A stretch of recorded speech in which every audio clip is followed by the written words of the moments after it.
Hello guys, लर्निफाई hacker के YouTube channel में आप सभी का बहुत बहुत स्वागत है। मेरा नाम है अविनाश प्रताप सिंह और हम इस सीरीज़ में इन्वॉल्वमेंट पढ़ रहे हैं। तो हमने लास्ट के लेक्चर तक चैप्टर 22 कवर कर लिए हैं। तो आज हम 23 शुरू करेंगे। तो चलिए शुरू करते हैं। तो लास्ट के लेक्चर्स में हमने देखा था इंटरनेशनल कन्वेंशन एंड लॉज को, राइट। तो अब चैप्टर 23 से हम शुरू करने वाले हैं नेशनल इन्वायरमेंटल लेजिस्लेशंस पार्ट 1। तो इंडिया में किस तरीके से इन्वायरमेंट से रिलेटेड लॉज बने, किस तरीके से कौन से क्रोनोलॉजी में ये लॉज एग्जिस्टेंस में आए और कौन कौन से प्रोविजंस एग्जिस्ट करते हैं with regard to environment in Indian laws, तो उनको हम एक एक करके देखेंगे। तो लॉज में जाने से पहले हम कुछ इंपॉर्टेंट फैक्ट देख लेते हैं with regard to Indian constitution और इंडिया में इन्वायरमेंटल लॉज कैसे एग्जिस्टेंस में आए उनकी हिस्ट्री के बारे में। तो आपको पता होगा ये जो हमने 1972 की कॉन्फ्रेंस पढ़ी थी, United Nation conference on human environment, ये इसे पहली कॉन्फ्रेंस कहा जाता है, right. First conference on international laws, international level पे इतनी बड़ी स्केल पे पहली कॉन्फ्रेंस हुई थी। इसी के बाद मल्टीपल कंट्रीज़ में अक्रॉस द वर्ल्ड लॉज बनने शुरू हुए और इंडिया में भी इसी कॉन्फ्रेंस के बाद ही हमने अपनी कंट्री में लॉज देखे हैं। अब इंडिया के केस में कौन कौन सी जगहों पे इन्वायरमेंट के बारे में लिखा हुआ है, तो पहले आपको देखना है ये फंडामेंटल ड्यूटी में मेंशन्ड है, डीपीएसपी में हमारे मेंशन्ड है और फंडामेंटल राइट्स में भी मेंशन्ड है। तो ये बहुत इंपॉर्टेंट हो जाती हैं ये तीनों डेफिनेशन अपने आप में। ये तीनों आपको रटना है कि article 51A of the fundamental duties mentions about कि it shall be duty of every citizen of India to protect and improve the natural environment including forest, lake, river, wildlife and have compassion for living creatures। तो fundamental duties को भी coat कर सकते हैं आप answer writing में। उसके बाद डीपीएसपी में भी आता है जिसका आर्टिकल 48 है। तो इसमें आपको आर्टिकल भी याद रखने हैं, है ना, वो भी इंपॉर्टेंट है। उसके साथ साथ उस आर्टिकल में कहा क्या गया है वो भी इंपॉर्टेंट है, क्योंकि ये सारे पॉइंट्स अगर आप लेके शुरू करते हैं कोई भी ऐसे या कोई भी आंसर राइटिंग, तो it is gonna give you lot of advantage as compare to other जो कैंडिडेट हैं हमारे। तो डीपीएसपी में भी देख सकते हैं आर्टिकल 48A क्या कहता है, the state shall endeavour to protect and improve environment and to safeguard the forest and wildlife of the country. फिर इसी तरीके से आर्टिकल 21 जो हमारा राइट टू लाइफ है उसके अंदर भी आपको मिलेगा। तो उसके अंदर भी जो सब पार्ट है उसमें राइट टू हेल्दी इन्वायरमेंट का क्राइटेरिया है। फिर जो हमारी मिनिस्ट्री आज की है, ministry of environment forest and climate change, उसका एग्जिस्टेंस कैसे आया, तो 1980 में ये पहले डिपार्टमेंट ऑफ इन्वायरमेंट के तौर पे एग्जिस्ट करता था। फिर कुछ साल में इसको ministry of environment and forest बना दिया गया 1985 में, और फिर इसी का नाम लास्ट में चेंज करके 2014 में ministry of environment forest and climate change. तो ये आज जो एग्जिस्टिंग नाम है हमारा वो ये है। तो इन्वायरमेंट से रिलेटेड पहला लेजिस्लेशन कौन था इंडिया में जो प्रोटेक्शन के लिए आया था, wild life protection act of 1972। उसी के साथ साथ एक मेजर जो और एक्ट है वो कब आया था, 1986 में, इन्वायरमेंट प्रोटेक्शन एक्ट जिसे हम बोलते हैं। ये कब आया था, भोपाल गैस ट्रेजडी, तो जो 1984 दिसंबर में हुई थी, इसके बाद एग्जिस्टेंस में आया था। तो इन सब में बड़ी बड़ी बातें लिखी हुई हैं, अब एक एक करके इनको हम डिटेल में पढ़ेंगे। तो चलिए शुरू करते हैं। तो जो देश में हमारे पॉल्यूशन हो रखा है उससे रिलेटेड कौन कौन से लॉज हैं, तो उसमें सबसे पहला जो लॉ आया था water prevention control of pollution act 1974, है ना। अब इनकी आपको क्या क्रोनोलॉजी भी याद रखनी है, क्योंकि ये 1974 में आया। इन्वायरमेंट प्रोटेक्शन एक्ट जो ईपीए है 1986 में वो आएगा, है ना। तो ये क्रोनोलॉजी कभी पूछ सकता है आपको प्रीलिम्स में, और आपकी जनरल अंडरस्टैंडिंग के लिए भी ये क्रोनोलॉजी आपको याद रखनी है कि पहले वाटर का prevention and control of pollution की हम बात कर रहे हैं सबसे पहले, और 1974 में इससे रिलेटेड कानून आ रहा है। तो ये जब कानून आया था, इसी कानून के चलते हमारे देश किसका एग्जिस्टेंस हुआ, सेंट्रल पॉल्यूशन कंट्रोल बोर्ड का और स्टेट पॉल्यूशन कंट्रोल बोर्ड का। अब ये इंटरेस्टिंग है, आज के टाइम पे ये एयर पॉल्यूशन भी ये लोग देखते हैं, लेकिन ये कौन से लॉ से आ रहे हैं, वाटर वाले पॉल्यूशन वाले से, है ना। तो ये कंफ्यूजिंग हो सकता है, इस डिस्टिंक्शन को या इस एक्सेप्शन को आपको याद रखना है कि ये अलग है। आज तो ये पॉल्यूशन हम जब सुनते हैं तो हमारी सबसे पहली जो फोकस होती है एयर में चली जाती है कि दिल्ली में इतना पॉल्यूशन हो रहा है, ये हो रहा है। और हर स्टेट की स्टेट पॉल्यूशन कंट्रोल बोर्ड भी है, सेंट्रल पॉल्यूशन कंट्रोल बोर्ड भी है। तो इसीलिए गेस कर पाना मुश्किल होता है ना कि वाटर पॉल्यूशन एक्ट से निकला है। तो आपको ये बात अच्छे से ध्यान में रखनी है। यही एक्ट पावर किसको देता है, सीपीसीबी और एसपीसीबीज़ को, to control pollution of water bodies. तो शुरू में बना ही इसीलिए था, शुरू में इसका मैंडेट ही यही था कि वाटर पॉल्यूशन को कंट्रोल करना है। फिर 1978 और 1988 में इसको अमेंड भी किया गया था, जो कुछ इसमें मिस्टेक्स हो जाती हैं या और एम्बिग्यूटी आती है उसको हटाने के लिए। तो ये जो हमारा एक्ट है water prevention and control of pollution act 1974, इसके अंदर कौन कौन सी ऑब्लिगेशन है इंडस्ट्रीज़ के लिए या फिर जो हमारी अर्बन लोकल बॉडीज़ हैं उनके लिए। तो यहाँ पे पहला पॉइंट क्या है, prior consent of SPCB is required for establishing an industry और लोकल बॉडी डिस्चार्जिंग सीवेज और एफ्लुएंट इनटू वाटर। तो अगर कोई लोकल बॉडी है, कोई आपका म्यूनिसिपल कॉरपोरेशन है, उसको भी अगर सीवेज को डिस्चार्ज करना है पानी में तो उसको पॉल्यूशन की परमिशन इसकी लेनी पड़ेगी, किससे? स्टेट पॉल्यूशन कंट्रोल बोर्ड से। सिमिलरली कोई इंडस्ट्री है, अगर वो एफ्लुएंट को छोड़ना चाहती है पानी के अंदर तो उसको भी कंसेंट लेनी पड़ेगी।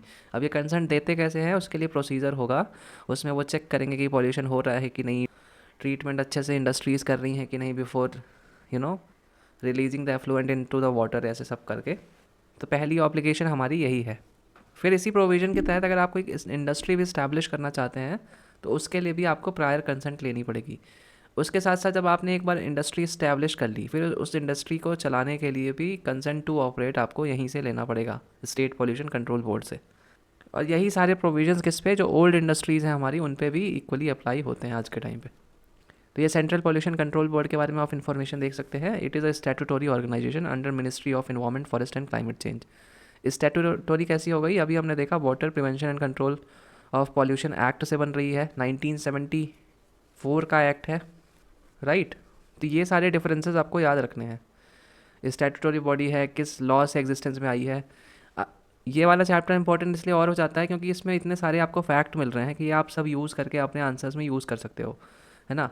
तो इसी से आप जब कुछ चीज़ें रट लोगे, जैसे आपने कोई एक्ट का नाम रट लिया, उसके प्रोविजंस रट लिए, तो आप उसको कई जगह मल्टीपल टाइम्स यूज़ कर सकते हो, बार बार अपने डिबेट्स में आप यूज़ कर सकते हो कि इंडिया में ऐसे लॉज एग्जिस्ट करते हैं। आप आंसर राइटिंग में कहीं यूज़ कर सकते हो, आपको ऐसे लिखना है एनवायरनमेंट पे, वहाँ पे आप यूज़ कर सकते हो कि गवर्नमेंट कौन कौन से स्टेप्स ले रही है। तो इसीलिए ये जो इंडियन लेजिस्लेशंस का चैप्टर है, it becomes extremely important from our perspective. तो देख सकते हैं आप 1974 में बना था, किस एक्ट के थ्रू। फिर इसको अमेंड किया गया 1981 में, फिर एयर पोल्यूशन कंट्रोल करने की रिस्पॉन्सिबिलिटी भी दी गई इसको। फिर ये टेक्निकल सर्विसेज भी देता है मिनिस्ट्री को, है ना, जो हमारी ऊपर की मिनिस्ट्री है। फिर इसके फंक्शंस भी लिखे हुए हैं, to prevent control abate water pollution, to promote cleanliness of streams and well. फिर दूसरा प्रिंसिपल फंक्शन क्या है इसका, to promote and improve the air quality, prevent control abate air pollution. फिर जो हमारा सेंट्रल पॉल्यूशन कंट्रोल बोर्ड है, वही national air quality monitoring programme भी देखता है और वाटर क्वालिटी मॉनिटरिंग भी वही देखता है। तो ये इसके इंपॉर्टेंट फैक्ट्स है ना। फिर अभी यही जनवरी या फरवरी 2024 में इसमें अमेंडमेंट आई है इसी बिल में, तो उनको देख लेते हैं कौन कौन से मेजर प्रोविजंस उसमें आए हैं। क्यों? क्योंकि ये करंट अफेयर का भी पार्ट बन सकता है। हालांकि उतना इम्पोर्टेंट नहीं है, लेकिन स्टिल अभी भी 1 साल के ड्यूरेशन में है, लगभग 1.5 ईयर के, तो it could be important, we should read about it. तो इसमें पहला क्या किया गया है कि डीक्रिमिनलाइज़ किया गया है माइनर ऑफेंसेस को, कि पहले जहाँ पे जेल का प्रावधान था वहाँ पे फाइन्स का प्रावधान कर दिया गया है। ऐसा क्यों किया गया है? ताकि जब गलती से अगर कोई कहीं पे किसी से कुछ हो गया तो उस केस में वहाँ पेनाल्टी ले ली जाए, रेदर देन किसी को परेशान किया जाए।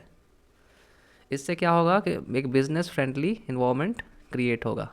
और ये हम ऐसा इन्वामेंट क्यों क्रिएट करना चाहते हैं? क्योंकि हमको ईज़ ऑफ डूइंग बिज़नेस बढ़ाना है, राइट। ये बढ़ाएंगे तो नई नई कंपनीज आएंगी, जॉब मिलेंगी, तो ultimately we want to help the economy grow. और इसीलिए हम जो लॉज हैं इनको डाइल्यूट कर रहे हैं। और इन अ वे गुड भी है, क्यों? क्योंकि अगर ये जब टाइट होते हैं ना ऑफेंसेस, तो वहाँ पे करप्शन के चांसेस बहुत हाई हो जाते हैं। अब यहाँ पे सपोज़ करिए अगर जेल का प्रावधान होता तो कोई भी अधिकारी जाता बोलता हमको घूस दीजिए, हम आप ताकि आपको जेल न जाना पड़े, तो बहुत लोगों को घूस देनी भी पड़ती। तो एक रेड टेपिज़म भी चलने लगता है। फिर लॉज को थोड़ी रीज़नेबल करना इज़ इम्पॉर्टेंट।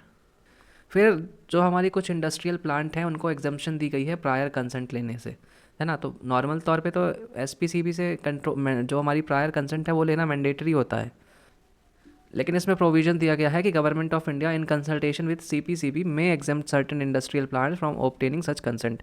तो ये हम किसी भी चीज़ के लिए कर सकते हैं, इंडस्ट्रीज़ को बढ़ाने के लिए। सपोज़ करिए हमको वेफर की इंडस्ट्री बनानी है कल, है ना, सेमी कंडक्टर की। अब सेमी कंडक्टर की इंडस्ट्री में huge amount of water use होता है, ह्यूज अमाउंट ऑफ, है ना। तो हो सकता है नॉर्मल सर्कमस्टेंसेज और रूल के तहत इसको परमिशन ना मिल पाए, लेकिन इंडिया का जो अल्टीमेट गोल है कि सेमी कंडक्टर में हमको इंडिपेंडेंट बनना है, एक्सपोर्ट करना है, उसको अचीव करने के लिए हम एग्जेम्पशंस दे सकते हैं। तो इस तरीके से government of India can take decision on it. तो यहाँ पे आप देख सकते हैं सेंट्रल गवर्नमेंट एग्जेम्पशन दे रही है, ना कि स्टेट गवर्नमेंट। तो ये डिफरेंसेस आपको याद रखने हैं, क्योंकि प्रीलिम्स में यूजुअली अगर कन्फ्यूज़ करना है तो उसकी जगह सेंट्रल की जगह स्टेट लिख देगी यहाँ पे, है ना।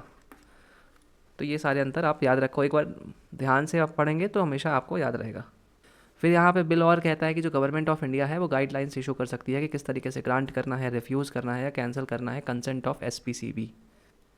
फिर चेयरमैन ऑफ एसपीसीबी कहाँ से आता है? It is nominated by the state government. और ये नॉमिनेशन प्रोसेस कैसे होगी, ये गवर्नमेंट ऑफ इंडिया इसको स्टेट को बताएगी। फिर हमारे इंडिया में एक सेस लगता है जिसे हम बोलते हैं वाटर सेस, और ये आता कहाँ से है? The water cess act of 1977। So basically water consumption जो हमारी इंडस्ट्रियल एक्टिविटीज़ है उसमें जितना लग रहा है उसके हिसाब से ये एक्ट पावर देता है गवर्नमेंट को टू लेवी और कलेक्ट सेस। इसके साथ साथ जो लोकल अथॉरिटीज़ हमारी म्यूनिसिपल कॉरपोरेशंस हो गई, काउंसिल्स हो गई, कंटोनमेंट बोर्ड्स हो गए, या जो और बाकी बॉडीज़ हैं जो पानी की सप्लाई करती हैं, उनको भी ये सेस देना पड़ेगा। तो ये दोनों से लेता है। ये अल्टीमेटली ये पैसा जाता कहाँ है? सीपीसीबी और एसपीसीबी के पास। फिर ये लोग डिफरेंट डिफरेंट कामों में इस पैसे को यूज़ करते हैं टू प्रोटेक्ट इन्वायरमेंट। इसी के साथ साथ ये जो सेस का पैसा अगर किसी ने इंडस्ट्री ने पे किया है, वो इंडस्ट्री वही पैसे का अपने रिबेट ले सकती है अप टू 70%, अगर वो एफ्लुएंट ट्रीटमेंट प्लांट वगैरह कुछ अपनी इंडस्ट्री में लगवा रही है। तो ये प्रोविजंस इस तरीके से दिए गए हैं, एक छोटा सा पॉइंट था। इसके बाद जो हमारा नेक्स्ट एक्ट है पॉल्यूशन से रिलेटेड, वो है air prevention and control of pollution act 1981। तो हमने पहला कौन सा देखा? वाटर वाला, राइट। तो वाटर वाला पहले आया है 1974 में। फिर अब कौन सा आ रहा है? एयर वाला। तो एयर वाला कब आ रहा है? 1981 में। ये क्रोनोलॉजी आपको याद रखनी है, राइट, इसको मत भूलिएगा किसी भी कंडीशन में। तो यहाँ पे आप देख सकते हैं UN conference on human environment, उससे रिलेटेड कुछ प्रोविजंस को लागू करने के लिए air prevention and control of pollution act 1981 लाया गया था। इसका अल्टीमेट ऑब्जेक्टिव क्या था? कि जो एयर क्वालिटी है हमारी उसको इम्प्रूव कर सकें हम, और प्रिवेंट कर सकें, कंट्रोल कर सकें, अवेट कर सकें जो हमारा एयर पॉल्यूशन एग्जिस्ट करता है। इसके इंपॉर्टेंट प्रोविजंस क्या हैं इस एक्ट के? तो पहले तो इसने सीपीसीबी और एसपीसीबी को पावर दे दी। पहले क्या था उनके पास पावर? सिर्फ वाटर पॉल्यूशन को देखना। लेकिन इस एक्ट के बाद उनको एयर पॉल्यूशन कंट्रोल करने की रिस्पॉन्सिबिलिटी भी मिल जाती है ना। फिर कुछ स्टेट जहाँ एसपीसीबी नहीं बने थे, उन केसेस में वहाँ पे भी बनाने को इसके तहत बोला गया। फिर उसके बाद जो यूनियन टेरिटरीज़ हैं हमारी, वहाँ पे एसपीसीबी का रोल कौन प्ले करेगा? Central pollution control board. तो मतलब एसपीसीबी यूटीज़ में एग्जिस्ट नहीं करेगा, वहाँ का रिस्पॉन्सिबिलिटी हमारी सीपीसीबी के पास डायरेक्टली है। फिर यहाँ पे भी प्रोविज़न लाया गया कि जो इंडस्ट्रीज़ हैं किसी designated air pollution control area में अगर काम कर रही हैं, तो उनको भी परमिट लेना पड़ेगा एसपीसीबी से। फिर एसपीसीबी हमारे जो हैं ये एमिशन स्टैंडर्ड निकालेंगे फॉर इंडस्ट्री, ऑटोमोबाइल्स, सीपीसीबी के साथ कंसल्ट करने के बाद, और अपने अपने स्टेट की जो एयर क्वालिटी स्टैंडर्ड है उसको देखने के बाद। तो ये ऑलमोस्ट वही वाटर जो पॉल्यूशन वाला एक्ट था उसके ऑलमोस्ट सिमिलर हमारे इसके प्रोविजंस हैं। फिर इसमें एक अमेंडमेंट आई थी 1988 में। इसमें पावर क्या दे दी गई कि एसपीसीबी और सीपीसीबी को पावर है कि अगर कोई डिफ़ॉल्टिंग इंडस्ट्रियल प्लांट है, मतलब वो पॉल्यूशन किए जा रहा है, सुन नहीं रहा है, तो उस केस में इसको ये लोग क्लोज़ कर सकते हैं जाके। फिर इसके बाद सिटीजन सूट का प्रोविज़न दिया गया कि अगर कोई नागरिक है या फिर कोई एनजीओ है, वो कोर्ट जा सकती है इन्वायरमेंटल रॉन्ग को लेके। तो इन्वायरमेंटल एक्टिविज़म का जो हिस्ट्री है यहीं से शुरू हुआ है ना। उसके साथ साथ एयर पॉल्यूशन में नॉइज़ पॉल्यूशन को ऐड कर दिया गया। तो ये एक बहुत सुपर इम्पोर्टेंट पॉइंट है, इसको आपको कभी भूलना नहीं है, क्योंकि ये प्रीलिम्स के पर्सपेक्टिव से बहुत इंपॉर्टेंट हो जाता है। इसमें सिंपली आपको पूछेंगे कि एयर पॉल्यूशन में क्या नॉइज़ पॉल्यूशन आता है कि नहीं इंडिया में? तो yes, noise pollution is also part of air pollution. अब इसके बाद हमारा थर्ड कौन सा मेजर लॉ आ रहा है? Environment protection act of 1986। तो पहला हमारा वाटर वाला आया था 1974। फिर उसके बाद एयर वाला आया है 1981। इसके बाद क्या आ रहा है? ईपीए, हम इसको क्या बोलते हैं? Environment protection act of 1986। तो ये आपको ईयर याद रखने हैं। एनवायरमेंट प्रोटेक्शन एक्ट का आने का और एक मेजर रीज़न था भोपाल गैस ट्रेजिडी ऑफ 1984। तो दिसंबर में यहाँ गैस लीक हुई थी, दिसंबर 1984 में, और बहुत सारे लोगों की डेथ हो गई थी, इसीलिए इसको 1 साल के अंदर अंदर इसको एग्जिस्टेंस में ले आया गया। और इसमें डिफरेंस क्या था? सिंपली कि ये एक मेजर एक्ट था, एक मेजर एक्ट टाइप का था। उसका रीज़न बीइंग क्योंकि जो पहले के लॉज थे हमारे, वो वाटर से डील कर रहे थे, पॉल्यूशन से रिलेटेड डील कर रहे थे। लेकिन जो इन्वायरमेंट प्रोटेक्शन एक्ट था हमारा, एक अम्ब्रेला लेजिस्लेशन की तरह आप समझ सकते हो, कि इसमें हर एंगल को डील किया गया था कि इन्वायरमेंट ऐसा होल को हम किस तरीके से प्रोटेक्ट कर सकते हैं। तो गवर्नमेंट ऑफ इंडिया ने इस एक्ट को किस आर्टिकल के तहत पास किया था? आर्टिकल 253। तो यहाँ पे आप पढ़ सकते हो आर्टिकल 253 का मतलब क्या है? Legislation for giving effect to international agreements. तो मतलब इंटरनेशनल एग्रीमेंट्स को अगर लागू करवाने के लिए सेंट्रल गवर्नमेंट है लॉज ला सकती है ना, वहाँ पे उसको पास करना ईजी हो जाता है। यहाँ पे एक इम्पॉर्टेंट पॉइंट और, कि जब आप ऐसे एक्ट के नाम सुनते हैं ना, तो इन आर्टिकल को आपको याद करना है। Article 253 of the constitution is related to this this this this this. तो ये क्रक्स तो आप याद ही रख लीजिए 100%। और ये क्रक्स के बाद अगर ये लाइन याद रख सकें तो बहुत ही अच्छा होगा। क्यों? क्योंकि जब आप जीएस पेपर 2 करने जाएंगे, वहाँ पे आपको हाई नंबर तभी मिलेंगे जब आप आर्टिकल्स को कोट कर पा रहे हैं। अगर आप आर्टिकल्स नहीं कोट कर पा रहे हैं तो आपको बहुत ख़राब नंबर्स इस पेपर में मिलते हैं, है ना। तो इसीलिए लंबा ड्यूरेशन लीजिए, थोड़ी थोड़ी आर्टिकल एक दो करके याद करते जाइए पूरे। Ultimately you will have a bunch of articles जो आप याद कर चुके हो, उसको यूज़ कर सकते हो आंसर राइटिंग में। फिर इसके बाद डेफिनेशंस दी गई हैं under environment protection act of 1986। तो ये सारा आपके लिए कंटेंट है, कंटेंट फॉर योर ऐसे, योर आंसर राइटिंग, है ना। अगर आप सीधे सीधे ऐसे शुरू करोगे, according to environment protection act of 1986 it defines environment as फिर this this this this this, तो उस केस में बहुत ही लेजिटमेसी आपकी आंसर्स की बढ़ जाती है ना। क्योंकि नॉर्मल डेफिनेशन तो हर व्यक्ति लिख रहा होगा कि environment is everything that we see around our self, but when you quote something, you quote act, you quote something from any big figure, उस केस में वो आंसर लुक डिफरेंट। और उस केस में क्या होगा, जो आंसर कॉपी चेक कर रहा है वो शायद आपको आधा नंबर एक्स्ट्रा दे दे उस केस में। और हमको सिर्फ आधे नंबर की ही एज बनानी है पर क्वेश्चन में। हमको कोशिश करनी है कि we should get half marks more than जो हमारा कॉम्पिटिटर है उससे। और वो हाफ मार्क हमें कैसे मिलेगा, इस तरीके से कोट करने से। तो ये बहुत अच्छी डेफिनेशन है, इसको याद कर लीजिए, it is going to be very helpful. ये पॉल्यूशन वाली तो खास कर याद कर लीजिए, क्योंकि पॉल्यूशन एक हॉट टॉपिक रहता है, हर साल ऑलमोस्ट आ ही जाता है। फिर मेजर प्रोविजंस क्या थे हमारे इन्वायरमेंट प्रोटेक्शन एक्ट ऑफ 1986 के, तो यहाँ पे देख सकते हैं सेंट्रल गवर्नमेंट को फुल पावर मिलती है to improve the quality of environment. अब उसमें क्या क्या कर सकते हैं, वो कोऑर्डिनेट कर सकते हैं स्टेट गवर्नमेंट के साथ, ऑफिसर्स के साथ, अदर अथॉरिटीज़ के साथ कोई भी एक्शन लेने के लिए। प्लानिंग और execution of national wide programmes कर सकते हैं वो। लेइंग डाउन एमिशंस या discharge standard for environmental pollutant from various sources, है ना। placing restrictions on location of industries, operation and processes, closer prohibition of regulation of any industry, supply of electricity and water, prevention accident that may cause environmental pollution। तो देख सकते हैं कितने wide area में central government को power मिलती है। फिर इसके बाद यहाँ पे भी देख सकते हैं सारी पावर्स इसकी, inspection of any premises, environmental laboratories का concept establishment, preparation of code guide manuals, या फिर और भी जो ऐसे सेंट्रल गवर्नमेंट को एक्शंस नेसेसरी लगते हैं to give effective implementation of this act.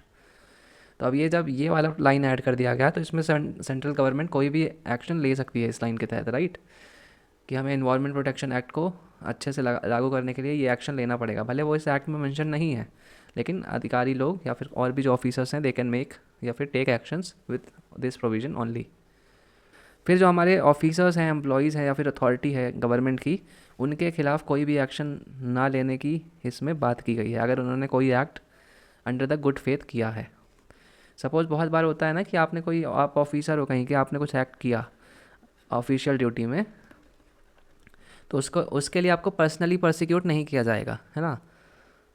उसके बाद जैसे आप वहाँ से रिटायर हो गए तो आपको बुलाया नहीं जाएगा कि आप आके यहाँ पे इसको रिस्पॉन्सिबल बैठो या केस लड़ो। आपके बिहाफ में दूसरा ऑफिसर जो आएगा वो लड़ेगा, है ना। आप एक गवर्नमेंट की तरफ फाइट करोगे। तो वो डिफरेंस होता है यहाँ पे कि इंडिविजुअल जो ऑफिसर्स हैं उनको थोड़ी लीगल प्रोटेक्शन मिल जाता है ताकि वो बेफिक्री से होकर अपने काम को कर सकें। तो इस केस में अगर आपको कोर्ट में कोई मामला ले जाना है तो उस केस में नागरिकों को 60 दिन की कंप्लेन आपको देनी पड़ेगी पहले टू सेंट्रल गवर्नमेंट या फिर किसी और अथॉरिटी को। डायरेक्टली आप कोर्ट में नहीं जा सकते, ये प्रोविज़न बोला गया। उसके साथ साथ पावर किसको दी गई, जो सेंट्रल गवर्नमेंट के ऑफिशियल्स हैं, अथॉरिटीज़ हैं, ये लोग भी कोर्ट में जाके केस चलवा या शुरू करवा सकते हैं। इसके बाद सिविल कोर्ट्स जो होती हैं हमारी, उसके जुरिडिक्शन से ये सारे केसेस हटा दिए गए, है ना। मतलब जो हायर कोर्ट्स हैं सिर्फ वही इस केसेस को देखेंगी। फिर यूपीएससी 2019 का क्वेश्चन दे सकते हैं आप। Consider the following statement, the environment protection act 1986 empower the government of India to. तो पहला स्टेटमेंट हमारा, state the requirement of public participation in the process of environmental protection and the procedure and manner in which it's thought. और दूसरा है हमारा, lay down the standard for emission and discharge of environmental pollutant from various resources. तो अभी हमने देखा EPA जो 1986 का है हमारा, तो ये कोई लॉजिक नहीं बैठता इस स्टेटमेंट का वैसे भी अपने आप में, और ऐसी कोई बात उसमें मेंशन्ड है भी नहीं। तो इसका आंसर क्या होगा, टू ओनली।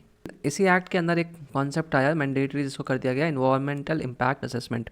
ये बेसिकली एक असेसमेंट होता है कि कोई भी जब प्रोजेक्ट लगने वाला है तो उसके क्या क्या इम्पैक्ट होंगे आसपास के इन्वायरमेंट में, साथ साथ उसको मिटिगेट करने के मेजर्स क्या हो सकते हैं या स्ट्रैटेजीज है ना मिटिगेट करने के। तो बेसिकली ये इंट्रोड्यूस कब हुआ था इंडिया में 1976 से 77 के बीच में, जो रिवर वैली प्रोजेक्ट हो रहे थे उस टाइम उनकी असेसमेंट करने के लिए।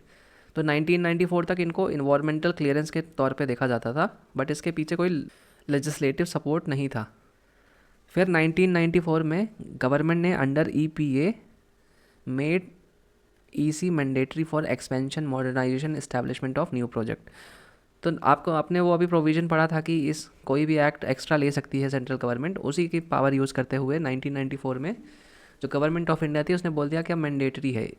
उन्होंने 30 कैटेगरी ऑफ प्रोजेक्ट बताए कि अगर इस कैटेगरी में आप प्रोजेक्ट लगाने जा रहे हो, एक्सपैंड करने जा रहे हो या मॉडर्नाइज करने जा रहे हो, तो you will have to get environment clearance from government of India. और ये इन्वायरमेंट क्लियरेंस कब मिलती है? जब इन्वायरमेंटल इम्पैक्ट असेसमेंट हो जाता है और पॉजिटिव रहता है। तो कौन कौन से एस्पेक्ट हैं इन्वायरमेंटल इम्पैक्ट असेसमेंट रिपोर्ट के? Risk assessment, environmental management, post production monitoring. फिर कौन कौन से प्रोजेक्ट्स हैं दैट रिक्वायर्ड EIA क्लियरेंस? तो उसमें आप देख सकते हैं माइनिंग का प्रोजेक्ट है, industrial thermal power project, river valley का है, मल्टीपर्पज़ इरिगेशन सिस्टम का है, इंफ्रास्ट्रक्चर डेवलपमेंट का है, न्यूक्लियर पावर प्लांट का है। तो इन सब के लिए अभी आपको इन्वायरमेंटल इम्पैक्ट असेसमेंट इसमें रिपोर्ट आपको चाहिए ही चाहिए। फिर यहाँ पे प्रोसेस आप लिखी हुई है, एक बार देख सकते हैं। Process is not very important for us, लेकिन एक बार आप रीड ज़रूर कर लीजिए कि किस तरीके से होती है। पहले स्क्रीनिंग करते हैं, स्कोपिंग करते हैं, फिर collection of base line data, impact prediction. तो यू विल रियलाइज़ कि ये सारे जो प्रोसेस हो रहे हैं बहुत डिटेल्ड होते हैं, है ना। तो पूरी कोशिश की जाती है कि अच्छे से स्टडी कर ली जाए कि इम्पैक्ट्स क्या क्या हो सकते हैं। उसी इम्पैक्ट्स को एस्टिमेट करके मिटिगेशन के मेजर्स पहले ही डिसाइड कर लिए जाएँ, है ना, कि कम से कम इम्पैक्ट हो नेगेटिव वे में। तो यहाँ पे भी देख सकते हैं पूरी प्रोसेस एक बार लिखी हुई है फ़ोटो के फॉर्म में। फिर यहाँ पे आप देख सकते हैं सब EIA के बारे में मेंशन्ड है, इसको कोई समझने की ज़रूरत नहीं है, एक बार आप इसको रीडिंग कर लीजिए, that will be more than enough. ये सारा इन्वायरमेंट इम्पैक्ट असेसमेंट के बारे में ही है। ये टर्म्स बस ज़रूर याद कर लीजिए, जैसे सिंगल विंडो क्लियरेंस है, अब क्या हो गया है, पहले क्या सिस्टम था। एक बार रीडिंग करेंगे तो यू विल अंडरस्टैंड कि क्या प्रोविजंस हैं आज के टाइम पे। इसके बाद शॉर्ट कमिंग्स लिखी हुई हैं। अब आप सोच रहे होंगे इतना डिटेल में क्यों दिया हुआ है एक छोटे से टॉपिक के बारे में? तो उसका रीज़न है कि कोई मेंस में क्वेश्चन आया होगा, आगे हम चल के देखते हैं। तो ये सारा आपके लिए इंपॉर्टेंट नहीं है अभी एट दिस पॉइंट। एक बार रीडिंग करना है आपको और आगे बढ़ते जाना है, ये सारी चीज़ें इंपॉर्टेंट नहीं है। रीडिंग करके एक बार आगे बढ़ जाइए। ये सारे प्रोविजंस, तो ये 2020 का ड्राफ्ट नोटिफिकेशन आया हुआ था और उसी बेस में UPSC ने क्वेश्चन पूछा था, है ना। तो ये करंट अफेयर से रिलेटेड क्वेश्चन है, ये हमको नहीं पढ़ना है। करंट अफेयर से रिलेटेड था, उस साल आ गया था, उस साल के बच्चों ने शायद ये करंट अफेयर मैगजीन्स में पढ़ा होगा, तो शायद कर पाए हों। अगर नहीं भी कर पाए हों तो that is not our headache. हमें अपनी थ्योरी बस पढ़नी है, इतना डिटेल में हर एक एक्ट के बारे में एक पॉइंट टू पॉइंट नहीं पढ़ सकते। उस साल भी आया था, तो यहाँ पे क्वेश्चन में दोनों कंपैरिजन कर दिया था, EIA नोटिफिकेशन तो 2006 और 2020। तो ये इसीलिए इन्होंने दोनों एक्ट को एकदम डिटेल में यहाँ पे कवर कर दिया है। हालांकि हमारे लिए इसका कोई इंपॉर्टेंस नहीं है, क्योंकि जो नेक्स्ट ईयर करंट अफेयर में रहेगा वो हमको PT 365 में मिलेगा ही मिलेगा, है ना। हमें वहाँ से कवर करना है। अगर कोई लॉज आ रहे हैं तो, या फिर मंथली जो हमारी मैगजीन है करंट अफेयर, अगर आप वहाँ से पढ़ रहे हो तो वहाँ से करिए। इन लॉज को बुक से पढ़ने की ज़रूरत नहीं है। जो अगर कोई ड्राफ्ट नोटिफिकेशन बुक में लिखा हुआ है कोई रीसेंट वाला, उसके आसपास अगर आपको ऐसे क्वेश्चन दिखते हैं तो आप समझ आया करिए कि करंट अफेयर से रिलेटेड क्वेश्चन आया था उस टाइम पे। That is why it has been covered in detail in the book. तो इस पार्ट में यहीं तक था। Thank you for watching the video. Like और सब्सक्राइब कर लीजिए ताकि जब नेक्स्ट वीडियो आए उसकी नोटिफिकेशन आपको ईजिली मिल जाए। Thank you.